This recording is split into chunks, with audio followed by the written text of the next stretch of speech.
باطل سرخم نکنید. خدا دست شما رو میگیره، خداست که شما رو نصرت میکنه. مگر اینها انسان نبودن؟ اینها انسان بودن، اما او ارتباطی که با خدا داشتن این ارتباط قوی بود. خدا در سخت‌ترین شرایط بدون اینکه عدد و عدد دور برشون باشه خدا از اونها دستگیری کرد. یادمه حضرت مولانا دامنی رحمت الله علیه، خداوند قبرش را پر از نور بگردانه، خدا بیامرز پدر خانم من که همراهیشون بود خاطرها تعریف میکرد. میگفت یک بار که رفته بودیم مشهد، بالاخره اون دادگاه و اتاق گفت وقتی ایشونو بردن ما رو گفتن شما برید بیرون، ما همراها رو نذاشتن. بعد خود مولانا میگه وقتی آمد بیرون خودش حکایت کرد، گفت اونجا صحبت شد، بالاخره اون طرف مقابل عصبانی شد، بلند شد، گفت از این حرفت برمیگردی یا نه؟ گفت مولانا گفت نه خیر، من روی حرفی که هستم راسخم، این ایده و عقیده منه و من بر عقیده خودم راسخم.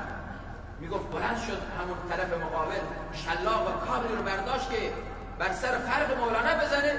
حضرت مولانا میگه من چشمامو بستم که دیگه گفتم میزنه، دیدم مکسی شد، یک دفعه این همین شلاق از دست اون طرف افتاد رو زمین و طرف برگشت سر جای خودش. میگه ولی وقتی چشمام رو بستم گفتم خدای من خودم رو حواله تو کردم. هرگاه انسان خودش رو حواله خدا بکنه، خدا دفاع، ان الله یدافع عن الذین آمنوا، خدا میگه من دفاع میکنم، نیاز به لشکر و فوج و فلان و فلان و نمیدونم اسلحه اینا نیست، خدا دفاع میکنه. بهترین مدافع خداونده. خداوند وقتی دفاع بکنه از من و تو هیچ آسیبی به من و تو نخواهد رسید.